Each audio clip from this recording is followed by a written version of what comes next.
चलिए, जो त्वरित द्रव था किसी कंटेनर के अंदर, उसके ऊपर हमने प्रेशर लिखना और ए और जी में एक रिलेशन देखा था, है ना, एक्सेलरेशन और जी में। तो उसके ऊपर कुछ क्वेश्चन देखते हैं इस टॉपिक में ही, है ना। जैसे कोई कंटेनर है, उसमें पानी भरा हुआ है, वो एक्सेलरेटेड है, तो उसका कितना त्वरण होना चाहिए, किस तरह की कितना एंगल पर वो पानी आ जाएगा, उसके किस बिंदु पर कितना दाब होगा, इसकी चर्चा हम कर चुके हैं। तो अब हम ये देख रहे हैं कि सवाल किस तरीके से इसके करने हैं। जैसे मान लो एक सवाल दे दिया, इसमें पानी भरा हुआ है आपके पास, कितना, इसमें पानी भरा हुआ है 2 मीटर तक।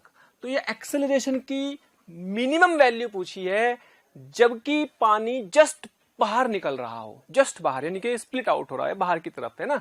जैसे जस्ट बाहर निकलने वाला हो पानी, उस समय आपको क्या करना है, एक्सेलरेशन ए की वैल्यू निकालनी है। तो सोचो उस केस में क्या होगा, क्या उस केस में पानी यहां तक पहुंच जाएगा और यहां से ऐसे पहुंचते पहुंचते कुछ कहानी ऐसे बन जाएगी। तो ये एंगल आपको पता है कैसे निकालते हैं, ये एंगल आपको पता है कैसे निकालते हैं। क्या इस एंगल को निकालने के लिए हमें ध्यान दे, ये 3 है, ये 2 है, तो क्या ये 1 आ गई, ये तो 1 मीटर आ गई ना। और अगर ये 1 मीटर है तो ये 2 था, ये कितना आ जाएगा भाई, ये भी तो 1 मीटर आ जाएगा, ये भी तो 1 मीटर आ जाएगा, ठीक है। अच्छा, अब ये 1 मीटर आ गया, तो इसका मतलब क्या हुआ कि भाई हमारे पास ये लेंथ कितनी आ गई, ये 1, ये 1, तो ये वाली लेंथ आ गई 2, यहां से लेके यहां तक 2 मीटर। और ये आपको दी हुई है कितनी मीटर दी हुई है, ये वाली आपको, ये आपको दी हुई है 5 मीटर, ये 5 मीटर गिवन है। अब आपसे पूछा है कि भाई ए की कम से कम वैल्यू कितनी, जस्ट यहां तक पहुंचे अगर, तो बस सीधा सीधा सा फॉर्मूला आपको पता है कि tan थीटा बराबर क्या होता है, ए बाई जी। तो tan theta A by G, tan theta मतलब परपेंडिकुलर अपॉन बेस, लंब बटे आधार, लंब कितना 2, आधार कितना 5, 2/5। अब बते ए, जी की वैल्यू 10 है, 2/5, 5 से काट दिया 2, तो ए की वैल्यू 4 आ गई metre per second square. This is the minimum value of A, जिससे कि पानी जस्ट यहां तक आ जाएगा।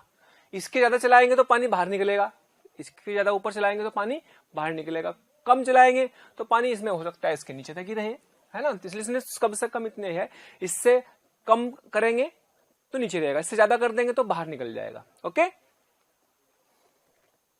चलिए नेक्स्ट क्वेश्चन में आपको दिया हुआ है कि ये कंटेनर है जिसमें 2 मीटर ऊंचाई तक पानी भरा हुआ है, इसका आधार 3 मीटर है, इसका त्वरण कितना रखें कि इसमें बिंदु ए है, इस बिंदु का दाब वायुमंडलीय दाब के बराबर हो जाए, इस बिंदु का दाब वायुमंडलीय दाब के बराबर हो जाए, यानी कि ये वाला बिंदु हवा में आ जाए, यानी कि ये वाला बिंदु हवा में आ जाएगा तो वायुमंडलीय दाब के बराबर आ जाएगा। इसका मतलब पानी इतना ऊपर चला जाए कि यहां से ये दिखने लगे बिंदु। अगर हमारे पास एच आ जाए तो मतलब एच आ जाने का मतलब हमारे पास ए आ जाएगा। अच्छा, अब ये किसके लिए क्या करना भाई, कि मान लीजिए हमारे पास एक कंटेनर था, अब कंटेनर में कितनी ऊंचाई तक पानी गया, मान लो इतनी ऊंचाई तक पानी गया, अभी बिंदु हवा में आ गया। अगर ये बिंदु हवा में आ गया तो क्या इसका प्रेशर पी ए का पी नोट के बराबर आ गया, पी एटमोस्फेयर के बराबर आ गया, पी एटमोस्फेयर के बराबर आया।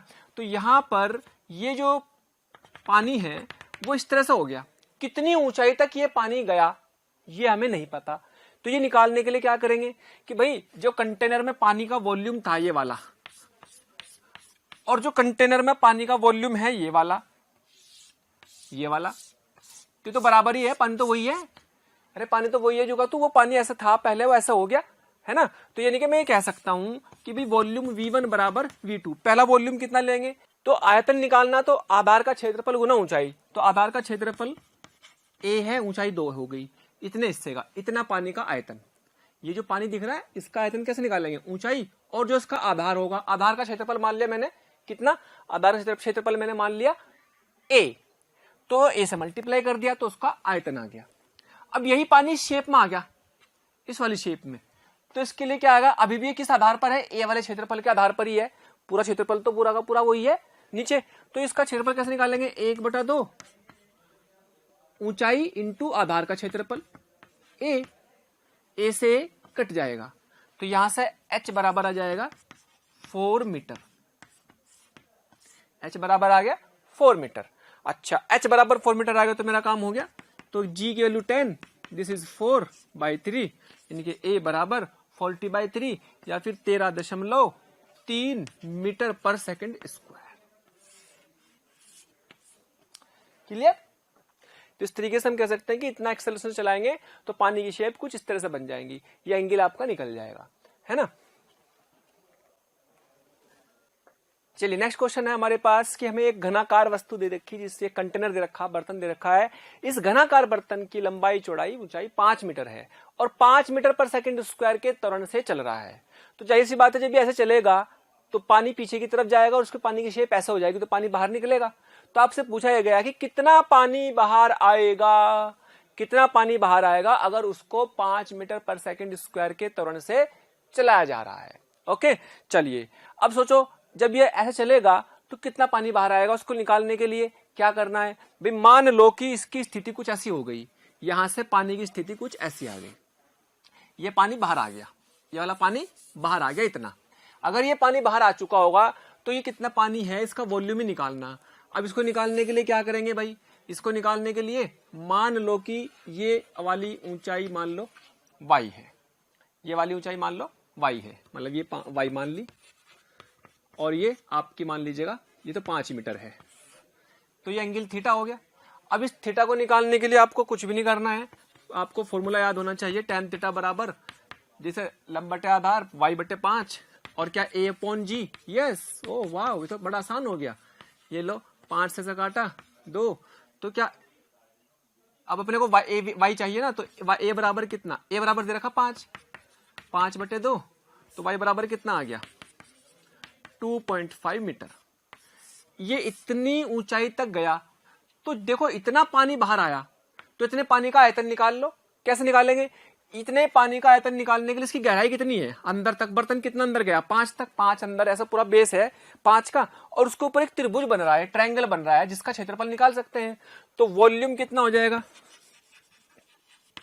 वॉल्यूम हो जाएगा 1/2, आधार कितना 5, ऊंचाई कितना y, और गहराई भी है इसमें भाई, लंबाई चौड़ाई ऊंचाई, लेकिन उसका आधा ही तो आयतन आएगा ना, तो गहराई कितनी 5 है ना, अंदर तक पूरा बोर्ड के अंदर 5 है। तो y की वैल्यू हमारे पास आ चुकी है, दैट इज 1/2 इंटू 25 इंटू 2.5, तो 625 62.5/2 और डिवाइड कर लिया 31.25, ये तो आएगा 31.25।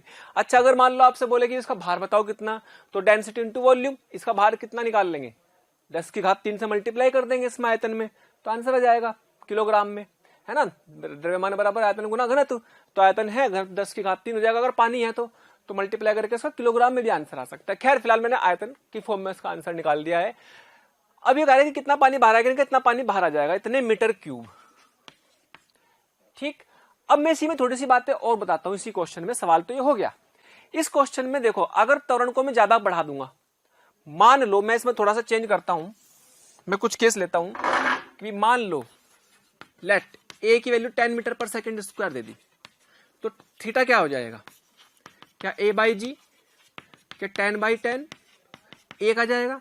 तो उस केस में शेप कैसी बन जाएगी, क्या पानी बिल्कुल ऐसा हो जाएगा, क्योंकि ये भी 5 है, ये भी 5 है ना भाई, ये पानी बिल्कुल ऐसा हो जाएगा, इनका आधा पानी बाहर चला जाएगा, है ना भाई। 45 डिग्री तभी बैठेगा ना, ये 5 है, ये 5 है, ये कट गया, 45 डिग्री आएगा थीटा।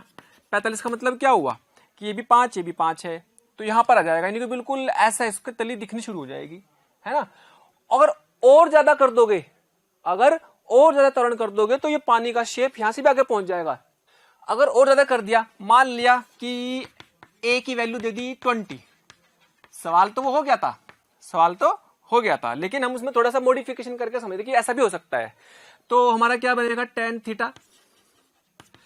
थीटा बराबर a/g, जो कि किसके बराबर 20/10, जो कि 2 के बराबर आया, और ये तो ग्रेटर देन आया, यानी कि आप ये कह सकते हैं कि पहले वाले केस में थीटा 45 से कम था, दूसरे केस में थीटा 45 था, इसमें केस थीटा क्या हो गया, ग्रेटर देन 45 आ गया, आएगा।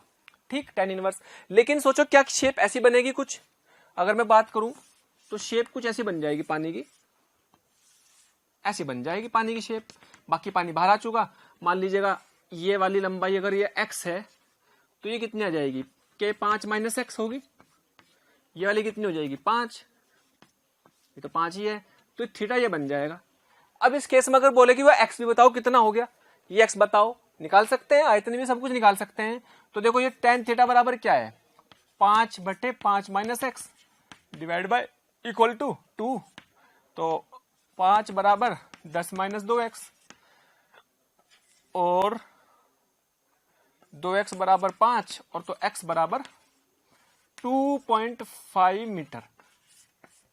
तो अलग अलग एक्सेलरेशन से अलग अलग शेप बनेंगी, अलग अलग एंगल आएंगे और अलग अलग वॉल्यूम भी निकाल सकते हैं, कितना पानी बचा, कितना पानी निकला, ऐसे ऐसे सवालों को आप इसमें निकाल सकते हैं। सिंपल कैलकुलेशन है, बेसिक फॉर्मूला ये रटना है। ठीक, अभी हम दाब की भी कैलकुलेशन करेंगे आगे कई जगह पर, लेकिन फिलहाल आपको इस फॉर्मूले का अच्छे से यूज आना चाहिए। ओके,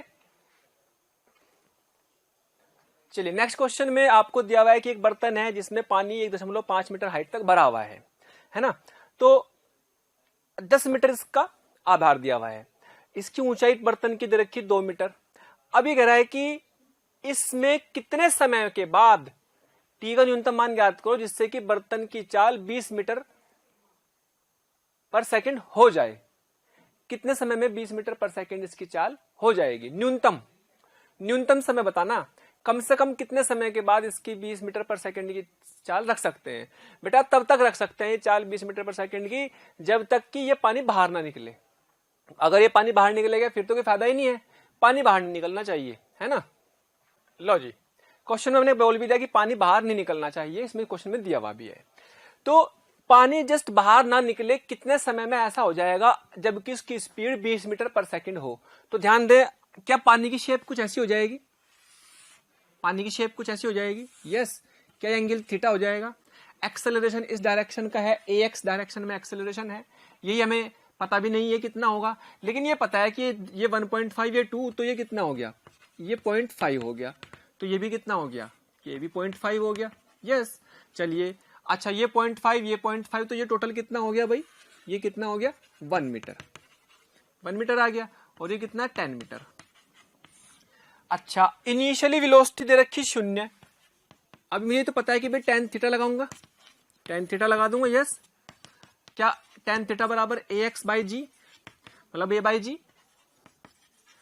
लेकिन क्या a बाई जी को निकालने के लिए मुझे a चाहिएगा, और ये कितना हो जाएगा? 1/10।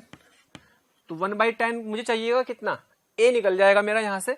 अब ये a कितना आ जाएगा? 10/10, दैट इज 1 मीटर पर सेकेंड स्क्वायर।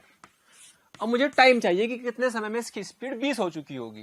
भाई एक्सेलरेटेड है तो 20 हो चुकी होगी इसकी स्पीड, तो v equal to u plus AT लगा दो। लो, v कितना है? 20, u कितना है? 0, और ये कितना है? 1, टाइम कितना है? t। तो t की वैल्यू आ गई 20 सेकेंड।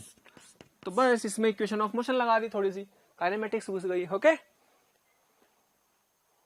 चलिए नेक्स्ट क्वेश्चन में आपको एक नली दी हुई है, एक ट्यूब दी हुई है जिसमें पानी भरा हुआ है, h हाइट तक है, ये लेंथ l है। क्लियर? आपको ये बोला है कि जब हम इसको एक्सेलरेट कर रहे हैं तो एक्सेलरेशन कितना होना चाहिए? जाहिर सी बात है, जब एक्सेलरेशन उधर होगा तो पानी किधर भागेगा? इस तरफ, इधर भागेगा। इधर भागेगा तो पानी हो सकता है यहां से पानी इधर भागने लगे तो यहां पे कुछ भी ना बचे। तो यहां पर ये कह रहा है कि जब ये इधर भागेगा और यहां पर पानी का जो दाब है वो किसके बराबर हो जाए? वायुमंडलीय दाब के बराबर हो जाए। जिस समय यहां पर पानी का दाब वायुमंडलीय दाब के बराबर हो उस समय यह त्वरण कितना होना चाहिए? उस समय त्वरण कितना होना चाहिए? हमें एक कंडीशन दे दी कि भैया PA बराबर P एटमॉस्फेयर। और क्या मैं इस दाब को लिखना जानता हूं? जब कोई एक्सेलरेटेड त्वरित होता है तो क्या मुझे दाब लिखना आता है? बेटे मैं पहले इसको बता चुका हूं कैसे लिखते हैं दाब, अब बस उसको यूज करते हैं। देखो कैसे। तो मुझे कंडीशन दे रखी कि भाई A पर दाब वायुमंडल दाब के बराबर है, तो ये त्वरण कितना होना चाहिए अगर यहां पर दाब इतना बन जाए। अब देखो ध्यान से सुन लो, कहीं पे भी मान लो ये A है, इसको B मान लो, इस पॉइंट को मान लो C। मान लो मैं C का दाब लिखूं तो चाहे इधर से लिखूं चाहे इधर से लिखूं सेम लिखा जाना चाहिए। तो PC लेफ्ट साइड से लिख लो चाहे तो, और PC चाहे राइट साइड से लिख लो, चाहे तो इधर से लिख लो चाहे उधर से लिख लो। अगर मैं इधर से लिखूंगा तो क्या लिखूंगा भाई? P नोट, ऊपर से P नोट तो है ही,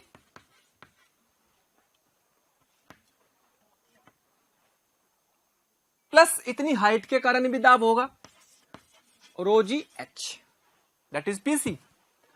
और अगर इधर से लिखूंगा तो इधर से क्या है? PA प्लस इतनी लंबाई के कारण दाब, वो क्या होता है?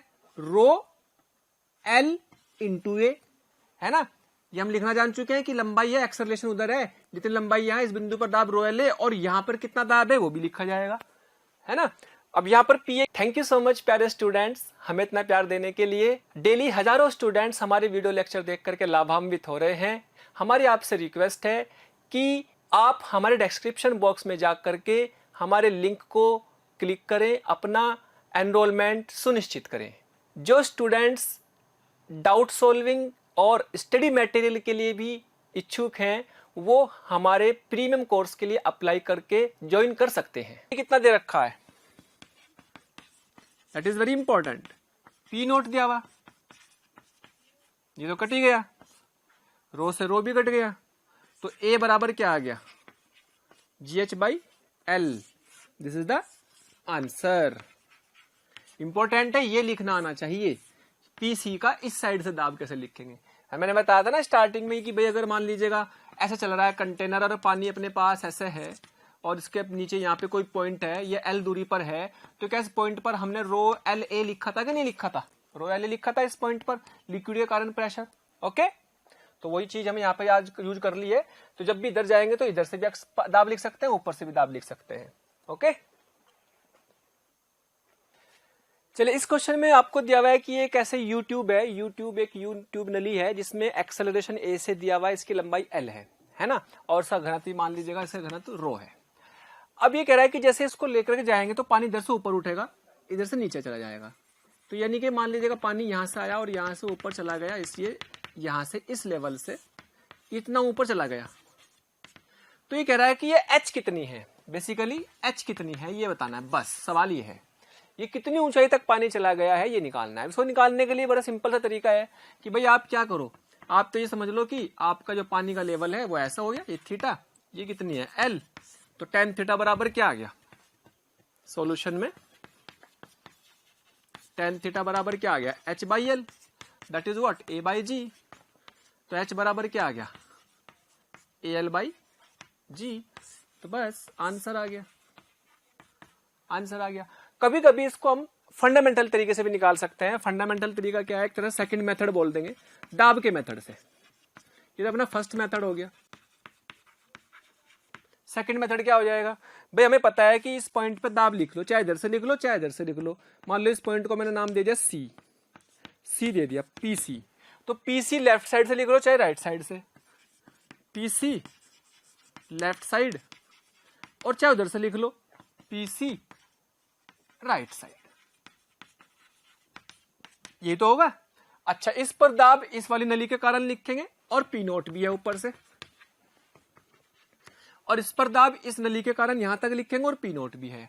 अच्छा, लेकिन ये वाली ऊंचाई भी तो है, इस ऊंचाई को मान लो कुछ भी x है, तो ये भी x हो गई। हालांकि इस x का कोई रोल होने वाला नहीं है, कट जाएगा वो।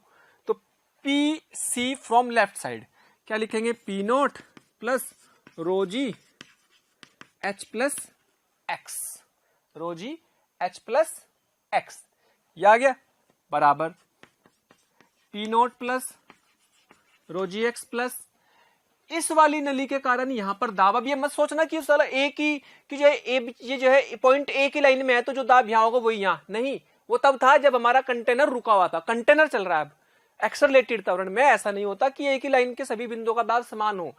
एक्सेलरेटेड में ए की लाइन के सभी बिंदुओं का दाब अलग अलग होता है। जो हॉरिजॉन्टल लाइन होती है ना, उसकी लाइनें ऐसी हो जाती है, उनका दाब समान होता है, मैंने बताई थी ये बात। तो ये वाला बिंदु जो है, इस बिंदु का दाब लिखने के लिए एक्सेलरेशन L और रो ये यूज करते हैं, रो L इंटू ए ऐसे लिखा जाता है एक्सेलरेशन। P नोट से P नोट कट जाएगा, ρg H plus ρg x और ρg x ρL A छम छमाचम। ध्यान दें, रो से रो भी गया, तो यहां से H बराबर कितना आ गया L/G, आंसर। तो ये फंडामेंटल तरीका, किसी भी पॉइंट पे दाब लिख लो, लेफ्ट साइड से भी राइट साइड से भी, तो इसको बोलते हैं लिम्ब, इनको बोलते हैं लिम्ब्स, या फिर इनके नलिया बोल देते हैं दोनों भुजाओं को। तो इस तरीके से हम ये ऊंचाई ये दाब लिखना आना चाहिए, क्योंकि दाब लिखना आता होगा तो आप जो है बिना फॉर्मूले के भी डायरेक्ट भी इसको फंडामेंटल से भी कर सकते हैं सेकंड मेथड से, क्योंकि जब दो लिक्विड होंगे तब दाब ही काम आएगा, फिर ये नहीं। ये तो सिंगल लिक्विड के लिए फॉर्मूला, दो लिक्विड डाल दूंगा तो फिर हमारे पास मेथड ही काम आएगा, इसलिए आपको इस चीज दिमाग में रखनी है। ओके, चलिए नेक्स्ट क्वेश्चन है जिसमें हमारे पास इस नली के अंदर दो लिक्विड भरे हुए हैं, लेकिन दोनों लिक्विड अलग अलग डेंसिटी के हैं। ठीक है, अब इसको त्वरण दे रखा ए हमें गिवन है, ये हमें दिया हुआ है, एल दिया हुआ है, डेंसिटी दी हुई है, हमें एच निकालना है, ये एच निकालना है। लेकिन कब निकालना है एच?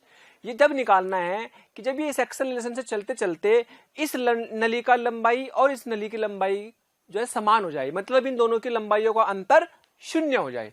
इन दोनों की लंबाइयों का अंतर शून्य कब होगा? जब दोनों की लंबाइयां समान हो जाएंगी। दोनों की लंबाइयां समान हो जाएंगी तो एच कितना होगा, है ना? तो ये एच निकालना है। एक्चुअल में अगर ये त्वरित नहीं हो रहा होगा तो शुरुआत में क्या कंडीशन रही होगी, ध्यान से सुने। शुरुआत की कहानी मतलब कुछ ऐसी रही होगी कि मान लीजिएगा ये बर्तन ही है ऐसा, तो इसमें कुछ ऐसा रहा होगा। देखो, क्या ये आप ऐसा समझ सकते हैं कि भाई ये भारी पानी है, ये भारी लिक्विड है 2 रो का, ये हल्का लिक्विड है रो का। अगर इसको चलाओगे नहीं तो ये उसको उधर ले जाएगा। यानी कि कहानी कुछ ऐसी रही होगी, ऐसी रही होगी, ऐसी रही होगी जब हमारा त्वरण शून्य है, ऐसा कुछ रहा होगा, है ना? ये 2 रो वाला है, भारी है, ये हल्का है, तो भारी वाले ने हल्के को ऊपर पछा दिया होगा जब त्वरण नहीं रहा होगा। लेकिन जब मैं चलाऊंगा एक्सेलरेटेंट से तो क्या ये इसको उधर फेंकेगा, उधर उस पर सूडो फोर्स लगाएगा, उस तरह से सूडो फोर्स के कारण ये ऊपर चढ़ेगा, ये नीचे आएगा। जब ये ऊपर चढ़ेगा, ये नीचे आएगा, तो इस केस में ऐसा हो सकता है कि दोनों की ऊंचाई समान हो सकता है कुछ डिफरेंस भी पूछ ले देते, लेकिन फिलहाल इसने डिफरेंस 0 बोला, तो दोनों की ऊंचाइयों का डिफरेंस समान 0 है, मतलब दोनों की ऊंचाइयां बराबर है, तो ये h बताना है। तो पहले ये सवाल समझ में आना जरूरी है कि सवाल क्या पूछा है ना। इसका मतलब क्या है, find h so that height difference between 2 limbs becomes 0। दोनों नलियों की लंबाइयों का अंतर शून्य हो तो h बताना है ना। कभी सोचो कि यार लंबाइयों का अंतर तो शून्य हो गया, फिर भी h पूछ रहे, इसलिए पूछ रहे बेटे दोनों की लंबाइयों का अंतर शून्य का मतलब है कि इनकी लंबाई समान होगी, तो ये h कितना है, समान होगी तभी तो डिफरेंस शून्य होगा। लेकिन कब होगा डिफरेंस समान? जब ये एक्सेलरेशन उधर होगा, और ध्यान दे इधर भारी वाला ही होगा, इधर हल्के वाला ही होगा, तभी ऐसा पॉसिबल है, तभी ऐसा पॉसिबल है। इधर भारी वाला उधर हल्के वाला। सोचो अगर इधर मान लो मैं हल्का कर दूं, इधर भारी कर दूं, तो ऊपर उठा देगा, और फिर त्वरण भी लगा दूं और ऊपर उठा देगा, इसका मतलब फिर वाला सवाल बन ही नहीं पाएगा। तो ये भी कंफर्म है कि हमारा 2 रो वाला इधर और रो वाला इधर ही करना पड़ेगा, तभी ये सवाल पॉसिबल है। नहीं तो सोचो हल्का इधर कर दूं, भारी उधर कर दूं, तो पहले तो यही उधर उठा देगा इसको ऊपर, फिर एक्सेलरेशन भी दे दूं, फिर और ऊपर उठा देगा, तो बराबर तो कभी आएंगे इन दोनों हाइट, डिफरेंस में भी 0 होगा ही नहीं। इसका मतलब इधर भारी होगा, उधर हल्का होगा। अगर डायग्राम नहीं भी दिया होगा तो अपनी अकल से सोचना ये कि अच्छा यार भारी वाला इधर होगा, हल्के वाला इधर होगा, है ना। अगर डायग्राम नहीं भी दिया होगा तो हल्का भारी किधर होगा, यूट्यूब के अंदर भारी इधर होगा, 2 रो वाला और हल्का वाला इस तरफ होगा, तभी आप इसको बराबर बैलेंस कर सकते हो, उस कंडीशन से इस कंडीशन में ला सकते हैं, है ना। तो इस कंडीशन से इस कंडीशन में जब ये है तो ये h बताना है। मेरे ख्याल से क्वेश्चन समझ में आ गया होगा। अब इस पर निकालने का तरीका क्या है? अब इसको निकालने के लिए हमें दाब लिखने होंगे। दाब बराबर से लिख दो। दाब कैसे लिखेंगे भाई? कहीं पे भी ले लो, कोई भी पॉइंट ले लो, है ना। मान लो आपने कोई बिंदु ले लिया, ये यहीं पे ले लिया, चलो ये पॉइंट लिया, ये पॉइंट सी ले लिया, तो इस पॉइंट सी पर दाब इधर से भी लिख लो और इधर से भी लिख लो। अगर ऐसा लिखने में आप कामयाब हो गए, दोनों बराबर होंगे, दाब तो एक जैसे ही होगा एक बिंदु पर, तो दाब दोनों तरफ से समान होंगे, और जो बराबर से इक्वल करने पर समीकरण बनेगी उससे आप सोल्व कर लेंगे। जैसे मैं ये कहूं कि भाई पी सी लेफ्ट लिम्ब और P C right limb, limb मतलब ये नलियां। अच्छा, लेफ्ट वाली में से क्या लिखोगे भाई? P note plus 2 rho G H बराबर, यहां पे कितना है? P नोट, P नोट, ये तो है ही। राइट साइड से लिखोगे तो एक तो P नोट आएगा, यस, प्लस क्या एक इतनी हाइट के कारण भी दाब है यहां पर, रो जी एच, यस, लो जी लिखा। क्या इस वाले लिक्विड के कारण यहां पर इधर एक्सेलरेशन तो है ही ए, तो A into rho L by 2 कितना, plus rho L by 2 into A, इस वाले के कारण दाब आया। और इस वाले लिक्विड के कारण दाब लिखेंगे, इसका लिक्विड का डेंसिटी 2 रो है, 2 rho into L by 2 into ए। ये बात, ये वाली, ये बड़ी इंपॉर्टेंट है। अगर आप इसको सही से लिख पा रहे हो तो बड़ी अच्छी बात है। या आप ऐसा समझ लो कि त्वरण आपका इस लाइन में है, एक लिक्विड ये है, एक लिक्विड ये है, इस बिंदु पर इस लिक्विड के कारण भी दाब लिखा, इसकी डेंसिटी 2 रो है, इस बिंदु पर इसके कारण भी दाब लिखा, इसकी डेंसिटी रो है, एक्सेलरेशन ए है, जहां जी होता था वहां ए हो गया इसी लाइन में, क्लियर? तो अगर आपने ये लिख लिया तो अपना सवाल हो गया। लो जी, छम छमा छम, 2 रो जी एच, 1 रो जी एच, इधर घट जाएगा, रो जी एच बचा, rho L A by 2, rho L A, तो 3 रो एल ए बाई 2, रो से रो कट गया, एच निकालना था तो एच बराबर आ गया कितना, 3 ए एल बाई 2g। सवाल में ये भी दे सकता है कि इनके बीच की हाइट का डिफरेंस कुछ दे दिया, मान लो उसने, है ना, l/2 दे दिया, l/3 कुछ भी दे दिया, तो उसके हिसाब से वो डिफरेंस के हिसाब से भी सोल्व कर सकता है और टफ हो जाएगा। लेकिन फिलहाल अगर आपने 2 लिक्विड ले रखे हैं, 2 लिक्विड के लिए आपको फिर प्रेशर लिखना आना जरूरी है, क्योंकि प्रेशर लिखने से ही फंडामेंटल आपकी कोई भी क्वेश्चन पॉसिबल हो सकता है, क्योंकि प्रेशर तो फिक्स है ना भाई, इस पॉइंट का प्रेशर तो फिक्स हो गया जितना भी है, चाहे इधर से लिखो चाहे उधर से लिखो। क्लियर? लेकिन ये ध्यान रखना, एक ही लाइन के सभी बिंदुओं का दाब समान नहीं होगा जब वो त्वरण है ना, जब त्वरण नहीं होता तब होता था एक लाइन के सभी बिंदुओं का दाब समान है। मैं सोचना कि यहाँ पे जो दाब है वो यहाँ होगा, वो यहाँ होगा, नहीं। क्यों? क्योंकि त्वरित है ये, त्वरित के केस में अलग अलग होता है कि हॉरिजॉन्टल लाइन पर एक्सेलरेशन। तो this is the final answer. चलिए, अभी तक हमने इस तरह के बर्तनों को एक्सेलरेट किया, त्वरित किया, जो ऊपर से खुले हुए थे। लेकिन क्या ऐसे भी हो सकते हैं जो बर्तन पूरी तरह से बंद हो? अगर बर्तन पूरी तरह से बंद होगा तो उसके अंदर किसी बिंदु पर दाब लिखना का जो तरीका है वो अब सीखते हैं, है ना। कैसा समझ रहे हैं कि कोई त्वरित बर्तन है लेकिन वो पूरी तरीके से बंद है, ठीक है। अब देखो, अगर हमारे पास पूरी तरीके से खुला बर्तन था, जब हमारे पास पूरी तरीके से खुला बर्तन था तो पानी की शेप ऐसा हो जाती थी, पानी ऊपर चढ़ जाता था क्योंकि उसको रास्ता मिल रहा है ऊपर जाने का, इसको रास्ता नीचे मानेगा। तो यहाँ पर जो बिंदु था पहले, ये वाला बिंदु, तो यहाँ पे तो हवा का प्रेशर आ गया, हवा का प्रेशर आ गया, है ना, क्योंकि हवा आ चुकी है यहाँ पे तो उसकी जगह, तो है ना, जो पानी का लेवल ये था और उसके बिंदु पर हवा आ गई, यहाँ पे तो पानी का प्रेशर आ गया हवा का। लेकिन अगर पूरा का पूरा लिक्विड भरा हुआ है तो लिक्विड तो यही चाहेगा कि मैं ऊपर जाऊं, तो इस वाले कंटेनर की जो छत है, दीवार है, इसकी सीलिंग है, इस छत पर प्रेशर डालेगा ऊपर, तो पानी जाना तो चाहेगा ऊपर की तरफ ही। लेकिन यहाँ पे प्रेशर ज्यादा बढ़ा देगा, यहाँ पे कम, यहाँ पे कम, यहाँ पे कम, यहाँ पे सबसे कम होगा। हो सकता है कि यहाँ पे प्रेशर बहुत ही कम हो, मान लो यहाँ पे पानी बिल्कुल खाली होना चाह रहा हो, तो हमने मान लिया कि यहाँ पे प्रेशर बिल्कुल 0 हो गया, रेफरेंस मान लिया इस पॉइंट के रेस्पेक्ट में, इस पॉइंट को हमने मान लिया क्योंकि सारा पानी तो यहाँ से चले जाएगा उधर, तो यहाँ पे मान लिया क्या कि प्रेशर फिलहाल 0 है। इसके रेस्पेक्ट में सब जगह का प्रेशर हम लिख देंगे अब, ओके। हो सकता है इस पॉइंट का प्रेशर दे भी दे कि कितना है, तो उसके हिसाब से प्रेशर बढ़ेगा। लेकिन मान लिया जब पानी यहां से उधर जाएगा तो प्रेशर तो इधर ज्यादा बढ़ेगा, उधर तो कम हो जाएगा जब एक्सेलरेटेड है। तो यहाँ का तो प्रेशर क्या मान लेंगे, 0 मान सकते हैं, क्योंकि यहाँ का पानी तो ये चाहेगा कि बिल्कुल रिलैक्स रहे, बिल्कुल कोई प्रेशर यहाँ पर ना आए कि एक एक बूंद सारी नीचे की तरफ दबे, यहाँ वाली ऊपर चली जाए, तो यहाँ पे प्रेशर 0। तो ये मान लिया अगर हमने 0 है, तो अब ए, बी और सी पर प्रेशर बताना, ए, बी और सी पर प्रेशर बताना है। तो बंद के केस में लिखने का तरीका फिर वही है क्या, अगर मैं बी की बात करूं, पी बी, तो पी बी लिखना है, बी पे लिखना है तो पी एक्स प्लस इतनी height plus rho G H. लेकिन पी एक्स क्या मान लिया 0, तो पी बी क्या हो गया रो जी एच। अगर मैं बात करता हूं पी सी की, तो पी एक्स प्लस इतनी लेंथ क्या है एल है, इतनी लेंथ क्या है एल है ना, तो रो ए एल, अब रो ए एल लगा देंगे, तो यानी कि पी एक्स क्या माना हुआ 0, तो पी सी बराबर rho A L, this is the answer. अगर मुझे कहे ए पे बताओ, तो ए पे कैसे लिखेंगे, P B plus rho A L, ऐसे लिख लो चाहो तो, P B plus rho A L, या उधर से भी लिख सकते हैं, और या फिर पी ए को ये भी लिख सकते हैं, P C plus rho G H, एक ही बात है, पी बी, ये बना दोनों की बात एक ही। देखो ध्यान से, पी बी का आंसर क्या आया rho G H plus rho A L, ये लिखा जा चुका है। आप अगर इधर से लिखना चाहोगे पे इधर से लिख दो, इधर से लिखना चाहो इधर से लिखो, एक ही बात है।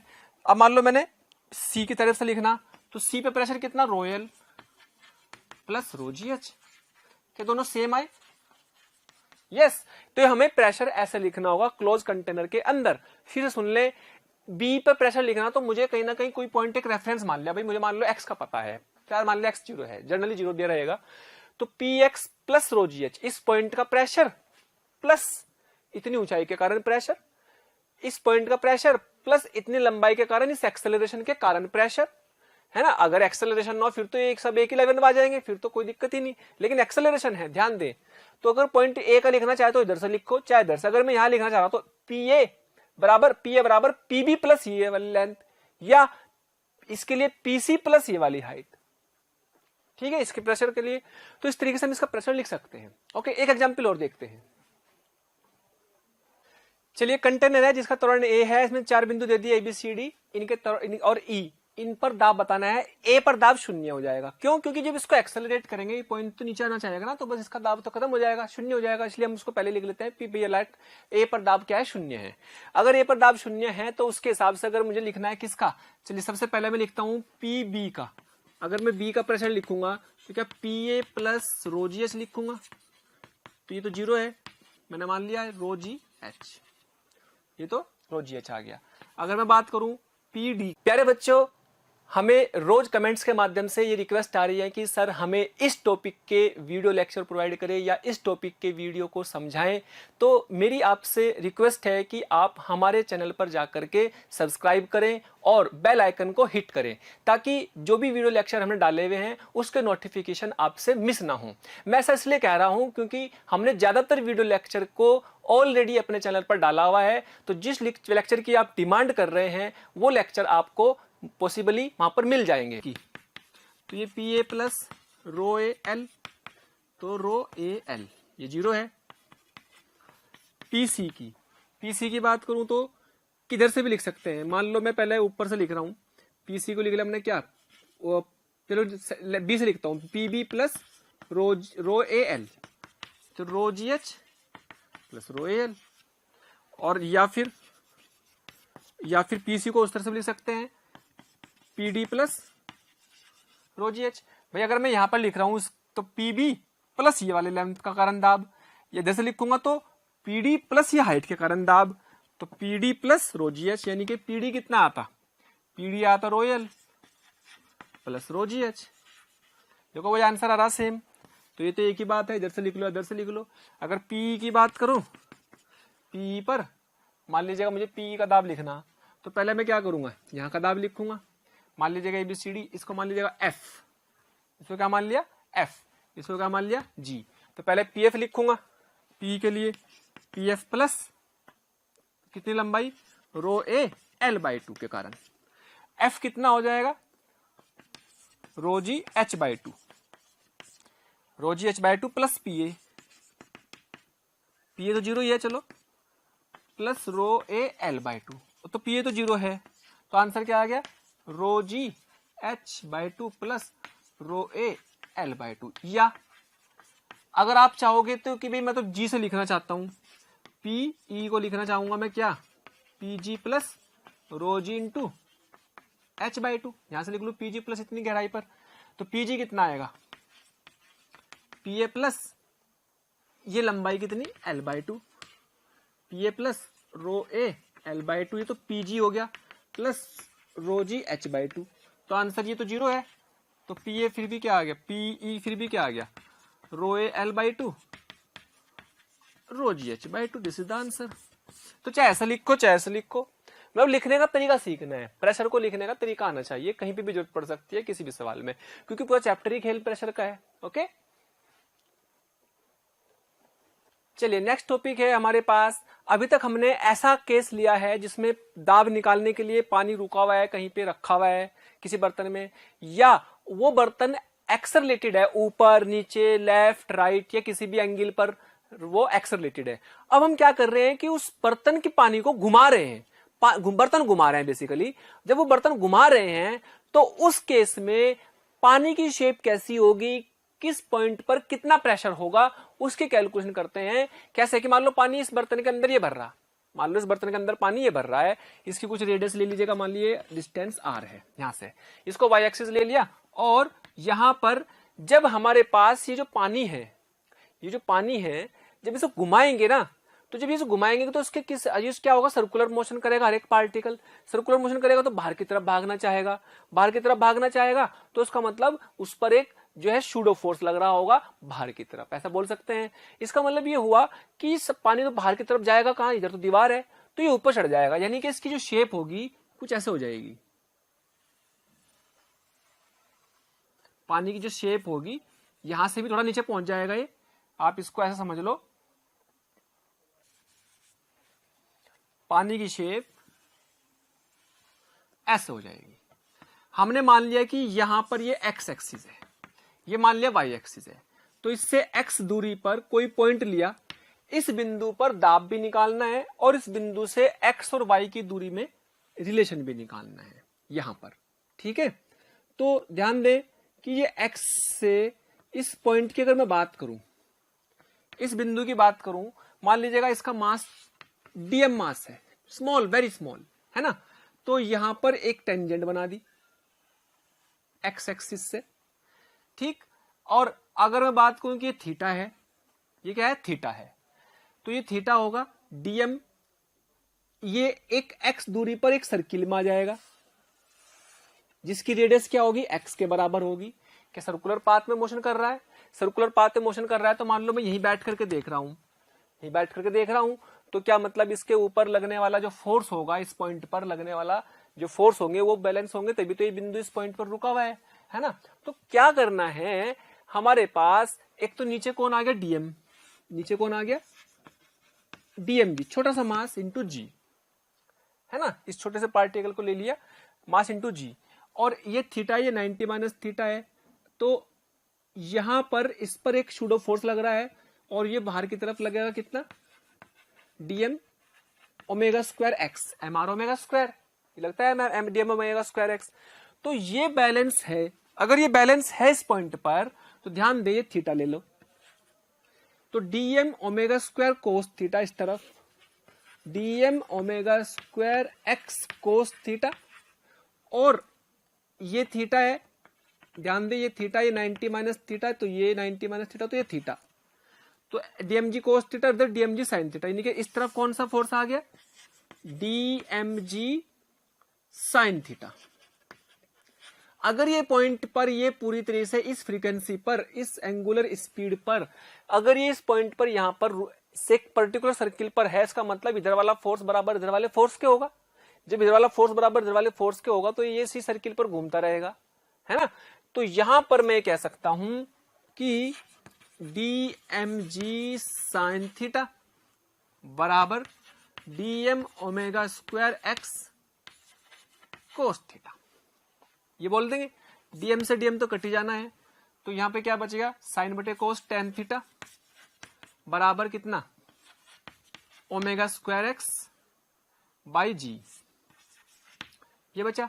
अच्छा, टेन थीटा क्या होगा, टेन थीटा क्या हो जाएगा, इस पॉइंट पर इस कर्व का स्लोप, क्या उसको हम dy बाई डी एक्स लिख सकते हैं, yes, oh wow, dy by D x, ये तो dy बाई डी एक्स हुआ, तो omega square x by g, और यहां से dy बराबर कितना आ जाएगा, omega square by g dx का इंटीग्रेशन, और बेटे जीरो से लेके किसी x तक, और ये जीरो से लेके किसी y तक, और इंपॉर्टेंट ये है कि ये y आ गया, x यहां पर ये x dx है, तो x का इंटीग्रेशन एक्स स्क्वायर बाई 2 होता है, तो y का तो आ जाएगा 1 का तो आ जाएगा y, और x का आ जाएगा एक्स स्क्वायर बाई 2, यानी कि omega square x square by 2g।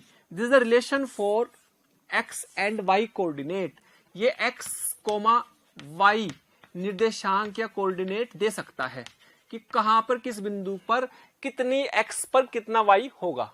ठीक, सोचो अगर मैं x बराबर 0 ले लूं तो क्या y बराबर भी 0 होगा, और ये मिनिमम वैल्यू होगी इसकी y की। और अगर मैं x की वैल्यू कहां तक ले सकता हूं, यहां तक ले सकता हूं ना, रेडियस तक ले सकता हूं, तो y की वैल्यू कितनी आ जाएगी, omega square r square by 2g, और क्या ये इसकी मैक्सिमम वैल्यू होगी, इससे ऊपर तो नहीं जाएगा, है ना, इस फ्रीक्वेंसी पर। अगर ये फ्रीक्वेंसी फिक्स है तो इस आर पे ये इससे ऊपर नहीं जा पाएगा, है ना, तो ये इसकी मैक्सिमम वैल्यू आ गई, यानी कि यहां पर ये इसकी मैक्सिमम वैल्यू है, दिस इज वाई मैक्स, और ये y है, ये y है, ये x है। क्या बात समझ में आ रही है इतनी, ये y है और ये x है। तो मेरे को तो लेकिन क्या निकालना, मुझे तो प्रेशर निकालना था, यहाँ पे दाब निकालना था, मुझे तो क्या निकालना था इस पॉइंट पे, दाब। तो दाब कैसे निकालेंगे भाई, इस पॉइंट पे दाब कैसे निकलेगा, क्या इस पॉइंट पे दाब निकालने के लिए x बिंदु पर दाब, ध्यान दें इस बिंदु पे दाब लिखना है, तो क्या यहाँ पे दाब प्लस इतनी गहराई पे दाब, इस पे तो दाब कितना होगा P0, इस पॉइंट पे तो हवा में है वो पॉइंट, तो तो पी नोट प्लस रो जी वाई। तो एक्स दूरी पर दाब, ये तो पूछा था ना एक्स दूरी पर दाब, तो पी नोट प्लस रो जी, वाई कितना, वाई ये है omega square x square by 2g, जी से एक जी कट गया, तो that is P note plus row omega square x square by 2, that is P x, x है ना, P note plus row omega square x square by 2 है ना। तो ये इस तरीके से दाब लिख सकते हैं। अब किसी भी बिंदु पर दाब लिखना हो तो मैं लिख दूंगा, इसका मतलब क्षैतिज लाइन के किसी भी बिंदु पर दाब समान नहीं है, इसके इस बिंदु पर दाब अलग, इस बिंदु पर अलग, इस बिंदु पर अलग, इस बिंदु पर, क्षैतिज लाइन के हर बिंदु पर दाब अलग अलग है, क्षैतिज लाइन के हर बिंदु पर दाब अलग अलग है। ये that is very important point. इसमें क्षैतिज लाइन के हर बिंदु पर दाब समान नहीं है क्योंकि ये त्वरित है, एक तरह से एक्सेलरेटेड मोशन कर रहा है, कैसे, सर्कुलर रोटेशनल फॉर्म में। तो ये बिंदु क्षैतिज दिशा में होने के बाद, क्षैतिज लाइन में होने के बाद भी इसके हर बिंदु का दाब समान नहीं है। फिर कहां समान है बेटे, ये देखो यहां पर दाब पी नोट, यहां पर भी दाब P note, P note, P note, P note, P note, P note, P note, यानी कि ये सारे बिंदु एक ही दाब के हैं। इस शेप ये हो गई। पहले कैसी हो रही थी दाब, ऐसा हो रही थी पहले, तो जब हम ऐसे चला रहे थे ना एक्सेलरेटेड, तब दाब ऐसे था एक लाइन पर, उन्हें हमने बोला था इक्वी प्रेशर लाइन, समान दाब की लाइनें। तो यहां पर ये जो शेप है इसको बोलते हैं पैराबोलॉइड, परवलयाकार की शेप का एक कर्व है ना। तो इस तरह का है ये। तो इस तरह की शेप के जितने भी आप इसमें शेप बनाएंगे इसके समानांतर ही, तो वो सारे पॉइंट ये होंगे जिन पे समान दाब होगा। ऐसे यहां पे भी दाब वही होगा। या मान लो मैं इसको बोलूं x, या मान लो a बोलूं और इसको बोलूं b, तो a और b का दाब समान होगा अलग अलग? यस, समान होगा। अगर मैं बोलूं कि भाई c और d, तो c और d का दाब समान होगा कि अलग? सेम होगा। अगर ये इसका समानांतर हमने ऐसे कर्व बनाए है ना, तो c और d का दाब समान, a और b का दाब अलग अलग, b और d का दाब अलग, b और c का अलग, a और d का अलग, a b और इसके ऊपर जितने भी बिंदु होंगे समान, इसके ऊपर जितने भी बिंदु होंगे उनका समान, इसके ऊपर जितने भी बिंदु होंगे उनको, तो चूंकि हवा में है तो पी नोट हो गया। ठीक है, तो अलग अलग गहराई पे एक ही क्षैतिज लाइन पे सभी बिंदुओं का दाब समान नहीं होगा इसमें, कारण रोटेशन के कारण, है ना। देखो दिख भी रहा है कि अलग अलग एक्स पे अलग अलग होगा दाब इसका। क्लियर, इतनी बात समझ में आ गई?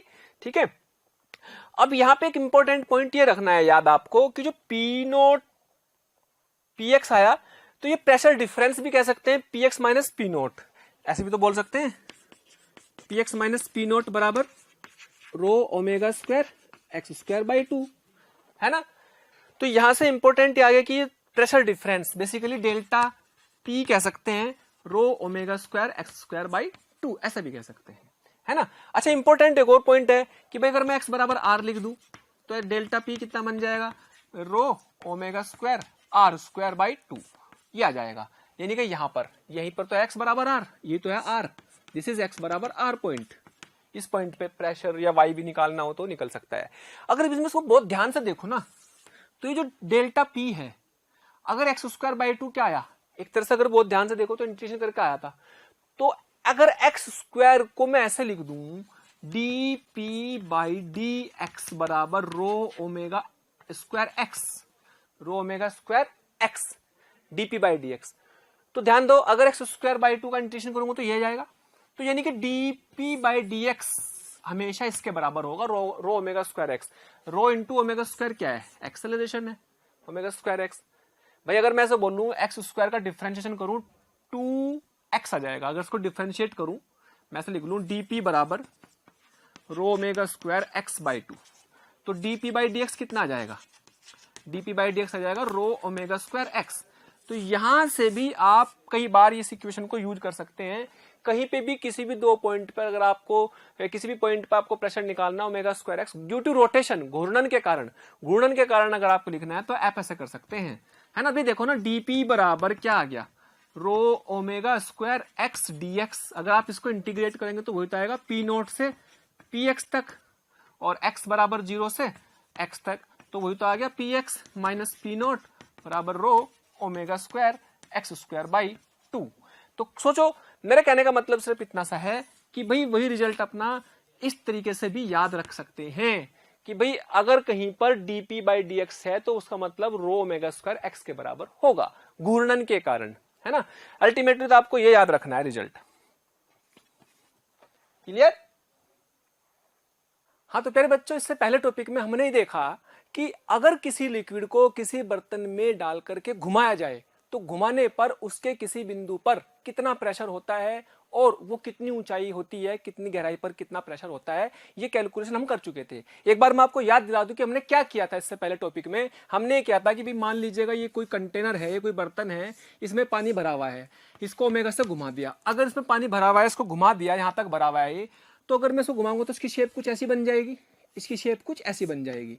तो ये किसी भी एक्स पर, मान लीजिएगा किसी भी एक्स पर कितना वाई है, तो ये वाई कैसे निकाला था, ये मैं निकालता omega square x square by 2g से। ये हम प्रूफ कर चुके थे कि भाई किसी भी एक्स पे जाके ये वाई इतना हो जाएगा, है ना। उसकी शेप कैसी हो जाती थी, परवलयाकार पृष्ठ, परवलयाकार पृष्ठ हो जाती थी, एक पूरा पृष्ठ बन जाता था जिसको परवलयाकार जैसा बोल सकते थे, है ना।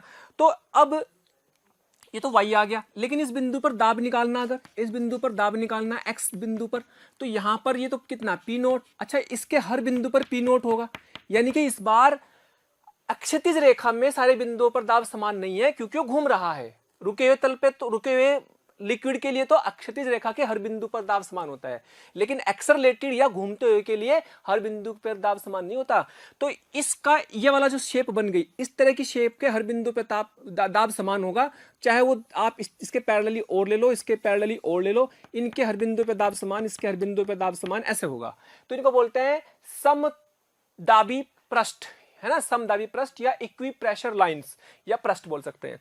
तो अगर मैं एक्स पे दाब निकालना हूं तो देखो ध्यान से, ये वाई गहराई पे निकालना, तो पी नोट तो ऊपर है प्लस रो जी वाई, और वाई को ये लिख सकते थे पी एक्स बराबर पी नोट प्लस रो जी, और वाई की जगह लिख दिया omega square x square by 2g, जी से जी कट गया, तो P note plus row omega square x square by 2, ये आ गया। और मैंने आपको बताया था कि इसको आप ये भी कह सकते हैं कि एक्स पे जाके प्रेशर अगर मुझे निकालना है तो मैं ये भी बोल सकता हूँ कि rate of change of pressure DP by D x ये भी होता है कितना, रो ओमेगा स्क्वायर एक्स। इससे भी निकाल सकते हैं कि rate of change of pressure with respect to x omega square x होगा, है ना। तो ये भी आप ध्यान रख सकते हैं, इससे भी मैंने प्रूफ किया था यही आएगा, इससे भी प्रूफ करेंगे तो यही आएगा, भी मैं प्रूफ कर चुका, तो चाहे तो आप इससे प्रूफ कर सकते हैं, चाहे डायरेक्ट आप इस वाले फॉर्मूले से लेकर आ सकते हैं, है ना। तो ये भी अच्छे काम आएगा कई जगह पर, लेकिन ये भी हमारे लिए स्टैंडर्ड रिजल्ट है, याद रखना है। अब मेरा सवाल ये है कि भाई अगर मेरे पास ये इस तरह की शेप बन गई है, अगर आपको हमारे वीडियो लेक्चर्स पसंद आ रहे हैं तो प्लीज़ लाइक और शेयर करना ना भूलें। इससे आपके साथी, आपके जो ज़रूरतमंद दोस्त और विद्यार्थी हैं, उन तक भी ये वीडियो लेक्चर पहुंच जाएंगे, ताकि वो भी इससे लाभान्वित हो सकें। और अभी मैं यही कहना चाहूँगा कि आपका इतना प्यार और इतना स्नेह देखकर हमारी मोशन की पूरी टीम बहुत मोटिवेटेड है, और आपके इस प्यार के कारण, इस मोटिवेशन से ही हम और अच्छे से अच्छे कंटेंट आपको प्रोवाइड करते रहेंगे। तो ये जो शेप बनी, इसका आयतन बताओ कितना है, इसका आयतन, यानी कि मुझे इसका आयतन बताना है, ये वाले का आयतन बताना, ध्यान दें, इसका आयतन बताना है। तो वॉल्यूम, क्योंकि इस आयतन की हमें कई बार जरूरत पड़ती है, वॉल्यूम ऑफ पैराबोलॉइड, परवलयाकार पृष्ठ का आयतन। ओके, चलो जी, इसके आयतन को निकालने के दो तरीके, एक शॉर्ट ट्रिक से बताता हूं पहले, तो शॉर्ट ट्रिक से निकाल सकते हैं इस आयतन को, और एक अपना जो फंडामेंटल मेथड है उससे निकालेंगे, है ना, कैलकुलस से निकालेंगे। तो फंडामेंटली आप देखो कि भाई अगर मुझे इसका आयतन निकालना है तो ये इसकी कौन सी ऊंचाई है, मैक्सिमम ऊंचाई, और ये इसका क्या है, एरिया है, ये इसका एरिया है, और ये एरिया कह सकते हैं आप पाई आर स्क्वायर बोल सकते हैं। तो किसी पृष्ठ का जो पृष्ठीय क्षेत्रफल है और उसकी ऊंचाई से मल्टीप्लाई कर देंगे तो क्या आता है, उसका आयतन आ जाता है। लेकिन अगर वो पूरा है कंप्लीट, तो आधार का क्षेत्रफल गुना ऊंचाई बटे 2, आधा है ना, तो आधा कर देंगे। तो यहां पर जो आयतन निकालने का पहला मेथड है, फर्स्ट मेथड, शॉर्ट ट्रिक, क्या हो जाएगा ये आयतन निकालने का, आधार का क्षेत्रफल गुना ऊंचाई, ऊंचाई कितनी, मैक्सिमम, इनटू आधार का क्षेत्रफल ये, और आधा क्यों कर रहा हूं, क्योंकि ये पूरा नहीं है, कंप्लीट नहीं है, आधा क्षेत्रफल की बात हो रही, तो आधे के लिए बाई 2 कर देंगे। तो आधार जिस तरह त्रिभुज का निकालते हैं, आधार गुना ऊंचाई बटे 2, या किसी ऐसी चीज का निकाल, इसका आधार का क्षेत्रफल पता हो, ऊंचाई से मल्टीप्लाई कर देते हैं। सिलेंडर का मान लो निकालना, तो आधार का क्षेत्रफल गुना ऊंचाई, तो यहां पर भी आधार, इसका क्षेत्रफल मान लो, ये क्षेत्रफल हुआ, इसका आधार मान लो, ऊंचाई कितनी, वाई मैक्स। तो वाई मैक्स आप ऑलरेडी निकाल चुके हैं। वाई मैक्स क्या होता है भाई, मेरे को पता है कि किसी भी एक्स पे वाई का होता है formula omega square x square by 2g। और वाई मैक्स क्या हो जाएगा, जब x बराबर r लिखोगे, x बराबर r पे तो y की वैल्यू मैक्सिमम है, तो कितना बन जाएगा omega square r square by 2g। ये आपको याद रखना है बेटे, ये घूमते हुए लिक्विड के लिए हमेशा याद रखना है। तो यानी कि वाई मैक्स की वैल्यू आ गई omega square r square by 2g into pi r square, और बाई 2 भी है ये वाला, ठीक। तो कितना आ गया पाई ओमेगा स्क्वायर r की पावर 4 अपॉन 4g। अच्छा, कभी कभी ऐसा भी हो सकता है कि आपको ओमेगा नहीं दिया, तो यहां से ओमेगा की वैल्यू कुछ और रख लो, फिर ओमेगा स्क्वायर बराबर क्या हो जाएगा 2g y max upon r square, उठा के यहां रख दो ओमेगा को। अगर ओमेगा दिया गया है तब तो ऐसा लिख लो, ओमेगा की जगह वाई मैक्स पता है तो ओमेगा नहीं पता है तो वाई मैक्स में रख लो आंसर को। तो क्या बन जाएगा पाई, यहां रख लेंगे 2g y max upon r square, ये ओमेगा स्क्वायर की जगह आ गया, और यहाँ पे क्या है 4g तो ये है ही, और एक r की पावर 4 भी है। ध्यान दे, इस g से g कट गया, ये 2 आ गया, r स्क्वायर से ये कट गया, तो क्या बचेगा v बराबर pi r square y max by 2। ये स्टैंडर्ड रिजल्ट आप याद रख सकते हैं इसका, कि y max pi y square pi r square y max by 2। और बहुत ध्यान से देखो ना इसको, आप बहुत ध्यान से देखो, पाई आर स्क्वायर, अगर मैं कहूं ये तो वॉल्यूम इसका आया, अगर मैं कहूं कि भाई मेरे पास ये जो शेप है, अगर मैं कहूं कि इतने हिस्से का वॉल्यूम क्या होगा, ये वाले का, ये भी है इसमें, ये भी इंक्लूड है, ये वाई मैक्स है, ये रेडियस है, तो ये तो क्या बन गया बेलन बन गया, सिलेंडर बन गया। सिलेंडर बनेगा तो सिलेंडर का आयतन क्या होता है पाई आर स्क्वायर एच, तो आर क्या होगी, आर और एच कितनी होगी वाई मैक्स, आर क्या होगी आर और वाई क्या होगी वाई मैक्स क्या होगी उसकी ऊंचाई, तो उसका आयतन कितना हो गया pi r square y max, और सोचो उसका आधा है ये, यानी कि हम कह सकते हैं half of y max, half of volume of y max height cylinder, y max height के सिलेंडर का आधा आयतन है ये, क्योंकि ये कितना होता है भाई, ये तो अगर देखो ध्यान से तो pi r square y max होगा कि नहीं होगा, तो उसका आधा ही तो बैठेगा ये सारा। तो ये पैराबोलॉइड का वॉल्यूम आ गया, किसका पैराबोलॉइड या फिर परवलयाकार का, that is paraboloid, paraboloid. Clear?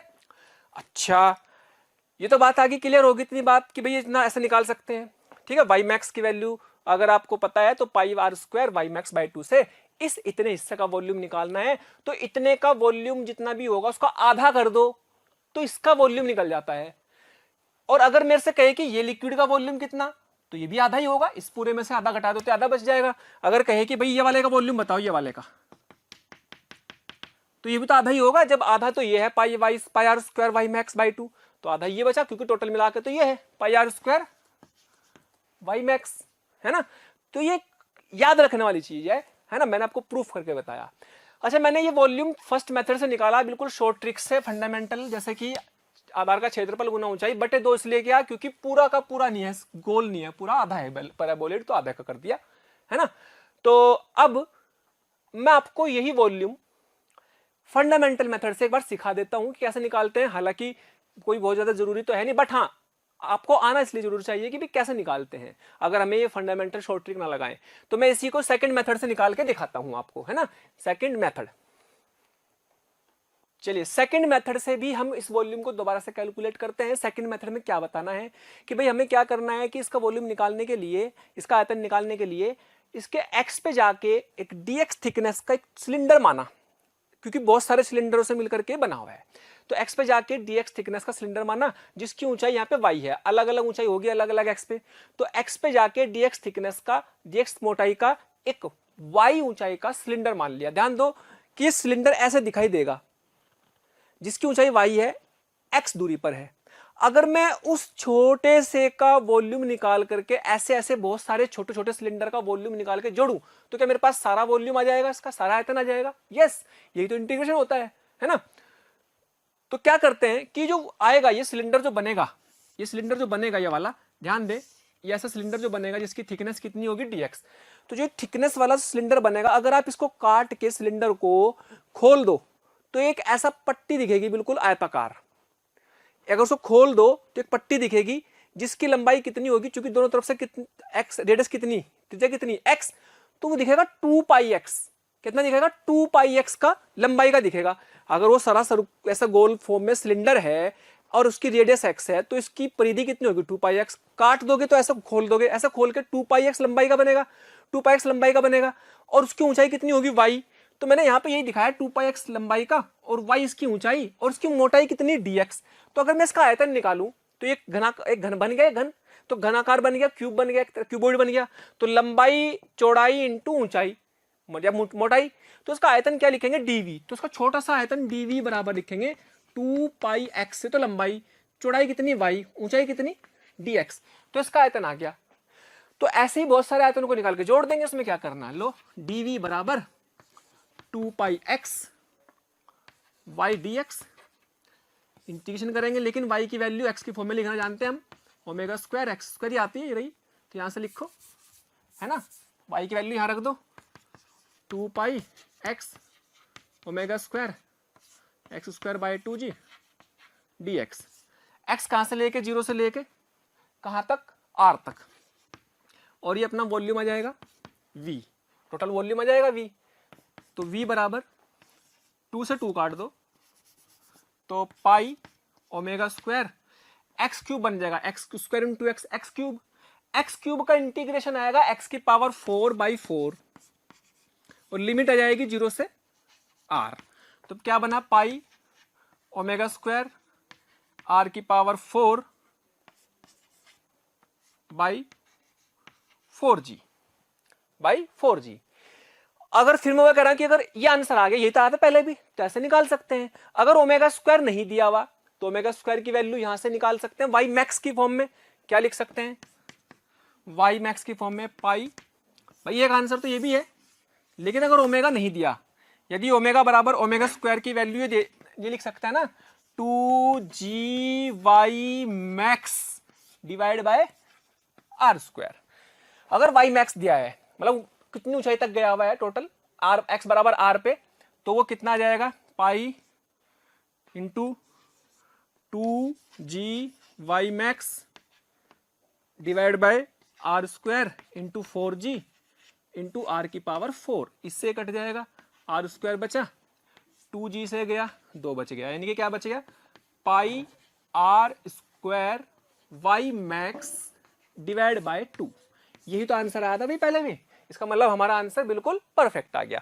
इसका मतलब हम इससे कर लो या उस मेथड से कर लो, ये फंडामेंटल मेथड बता दे मैंने।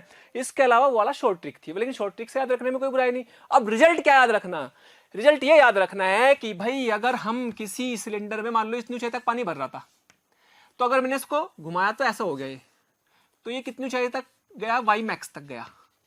तो बहुत ध्यान दें, अगर मैं आपसे बोलूं कि इतने हिस्से का आयतन बताओ, तो क्या बोलोगे, pi r square h, h कितनी, y max, pi r square into y max, pi r square into y max, जितनी ऊंचाई तक गया यहां तक, तो उसका आधा ये वॉल्यूम है इतने वाला, उसका आधा ये वाला वॉल्यूम है, ये वाला।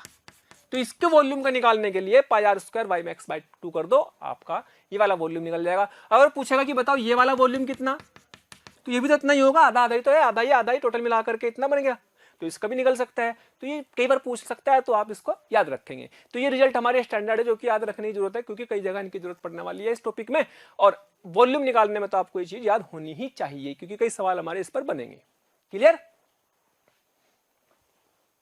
चलिए, अब हमें इतना पता लग चुका है कि अगर मान लीजिएगा हमारे पास ये कोई बर्तन है जिसकी कुल ऊंचाई h है, और अगर यहाँ पर ये ऊंचाई h तक पानी भरा है, अब मैं इसको घुमा रहा हूं, मान लो मैंने इसको इतना घुमाया कि पानी जो है जस्ट बाहर गिर रहा है, जस्ट बाहर गिरने वाला है, बाहर गिरे, जस्ट बाहर गिरने का मतलब कि पानी यहां तक पहुंच पा रहा है, कि पानी जस्ट यहां तक पहुंच पा रहा है। इसके बाद अगर घुमाएंगे तो ये बाहर आ जाएगा, यानी कि ओमेगा की इस वैल्यू पर ये बाहर आ जाएगा, ऐसा मान लो। ठीक, अच्छा अब इसमें मैं कह रहा हूं कि अगर पानी यहां तक पहुंच रहा है तो ये h स्मॉल h और y में क्या रिलेशन होगा। ठीक है, ध्यान दे, ये h तो कौन सी ऊंचाई है जिसमें पानी पहले से था, ये पानी ऊपर तक पहुंच गया तो ये गहराई और नीचे चला जाएगा ये लेवल, तो ये अपना x एक्सिस होगी, ये y एक्सिस होगी, ये मैक्सिमम आएगी यहां पर। तो अब मुझे एक बात का पता है कि भाई ये वॉल्यूम जो होता है, ये वॉल्यूम ये कितना होता है, क्या ये वॉल्यूम होता है pi r square y max by 2 होता है कि नहीं, ये वॉल्यूम होता है ये। ठीक, और ये वाला वॉल्यूम पूरा का पूरा इसको निकाल सकते हैं इतने हिस्से को, ये ऊंचाई कितनी हो जाएगी h माइनस वाई मैक्स, ये तो h माइनस वाई मैक्स हो जाएगी ना ऊंचाई। तो जितना पानी का वॉल्यूम शुरू में है उतने पानी का वॉल्यूम तो बाद में भी रहेगा। मान लो इस पानी का वॉल्यूम है v1 और अब पानी का वॉल्यूम है v1 पहले वाला और बाद वाला, तो पानी का आयतन v1 और अब पानी का आयतन कितना है v2 है, इसका भी मिलाकर के इसका भी सारा मिलाकर आयतन ये है। तो ध्यान दे v1 बराबर किसके, ये मान लो v2 है, चलो इस वाले वॉल्यूम को मान लो v3 इतने हिस्से को, क्योंकि ये भी v3 होगा, इस वाले का भी तो यही होगा। अगर मैं इसकी बात करूं तो इसका भी आयतन यही होगा और इसका भी आयतन यही होगा, दोनों का, इस पानी का और इसका आयतन यही होगा, जो कि इतनी ऊंचाई के आयतन के आधे के बराबर होता था। ध्यान दे, तो v1 बराबर किसके हो जाएगा v2 प्लस v3 है। अरे भाई पानी तो उतना ही है जितना पानी पहले था, वही तो पानी यहां से यहां तक पहुंचा बस, तो पानी उतना ही है, पानी नहीं बाहर निकला बस, लेकिन इसके बाद घुमाऊंगा तो पानी बाहर निकलना शुरू हो जाएगा। तो यहां पर बताना है उस केस में जब पानी जस्ट बाहर गिरने वाला है, उस केस में इस पानी का आयतन शुरू में और बाद वाला बराबर रख दो, आ जाएगा रिलेशन। देखो पहला पानी का आयतन कितना बैठेगा, इसकी त्रिज्या कितनी r, ऊंचाई कितनी h, तो पाई आर स्क्वायर एच, ये आ गया pi r square H. v2 है ये वाला, ये पाई आर स्क्वायर इंटू ये ऊंचाई कितनी आपने लिख ली, ये है h माइनस वाई मैक्स, इतनी तो है, तो this is pi r square h minus y max plus, अब ये v3 इतने हिस्से का वॉल्यूम निकालना है ये वाला, तो ये वॉल्यूम और ये वॉल्यूम बराबर होते हैं दोनों, और ये पूरे सिलेंडर के आयतन का आधा होता है, इतने वाले का, इतने आयतन का आधा होता है, और वो आता भी है, हमने देख चुके। तो ये कितना होगा, क्या ये pi r square y max by 2 होता है, यस। अब ध्यान दे, क्या पाई आर स्क्वायर से पाई आर स्क्वायर उड़ गया, यस उड़ गया, हो गया रिलेशन आ गया। लो h बराबर h minus y max plus y max by 2, तो h बराबर h minus y max by 2 और h बराबर h माइनस, अच्छा वाई मैक्स कितना था, omega square r square by 2g, और एक 2 ही है तो यहां पे लिख देंगे 4g। तो ये रिलेशन आपको याद रहना चाहिए कि शुरू की ऊंचाई और बर्तन की ऊंचाई और अधिकतम ऊंचाई तक जो पानी पहुंचा है वहां तक की ऊंचाई के आधे में इसमें रिलेशन ये होता है।